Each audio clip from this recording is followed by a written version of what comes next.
แต่กองรถยนต์มันเนี่ยត្រូវបានភ្ញៀវវាយបណ្ដាលឲ្យប៉ោងភ្នែកមួយចំហៀងដោយខ្លួនប្រាប់គេថាឲ្យពលិកានឹងឈប់ប្រើរបស់សៀមតែបរិះខាងលើដែលពាក់អាវខៀវខាងលើគឺមិនស្ដាប់នោះទេបានហក់មកវាយបរិះដែលជាតកងឡានបណ្ដាលឲ្យប៉ោងភ្នែកមួយចំហៀងទៅទៀតមូលហេតុដើមចងដោយសារតែម្ចាស់រថយន្តក្រុងខាងលើបានប្រាប់ទៅលើភ្ញៀវឲ្យពលិកានឹងឈប់ប្រើប្រាស់របស់សៀមខ្ញុំប្រាប់អត់ទេគាត់នឹងអត់ឲ្យសុំទោសខ្ញុំមិនបានទេគាត់សាហាវណាគាត់ហក់មកវាយតកងឡានគាត់ហក់មកវាយតកងឡានណាខ្ញុំប្រាប់នេះចំនេះចំឡើងនេះចំមុខខ្ញុំឡើងស្នាមគាត់មកនិយាយរដ្ឋាភិបាលមិនកើតស្អីរដ្ឋាភិបាលគេប្រឹងកសាងស្អីហ្នឹង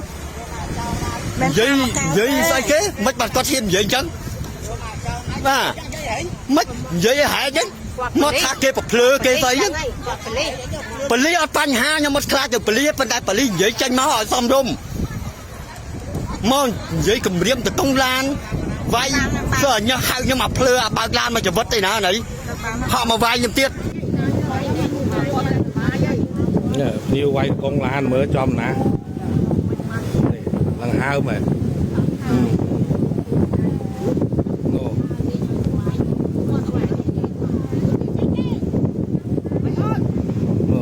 អាវខៀវ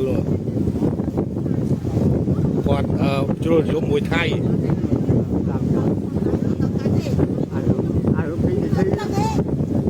អារពីធីនោះអានធ្វើបលីអានធ្វើបលីគេបលីខាងគ្រូជាតិ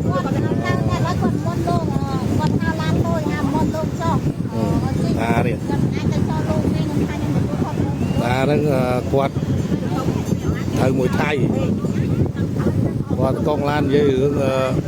ចូលក្រាស់សាំងអីវាយទៅកងឡានបដ ாய்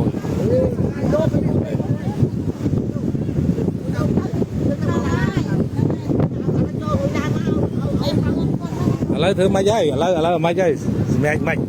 មិនទេអត់ចាត់ជិះទេមុំមកចង់ប្រឹងឃើញបងស្រីគាត់ល្អពេកបងស្រីគាត់នឹងគាត់ល្អមិនដឹងហើនឹងម្ដាយហ្នឹងហើយគាត់ថាវាយអត់ត្រូវវាយខ្ញុំប្រាប់អត់ទេគាត់នឹងអត់ឲ្យសុំទោសខ្ញុំមិនបានទេគាត់សាហាវណាគាត់ហក់មកវាយតកងឡានគាត់ហក់មកវាយតកងឡានណាខ្ញុំប្រាប់នេះចំនេះចំឡើងនេះចំមុខខ្ញុំឡើងស្នាម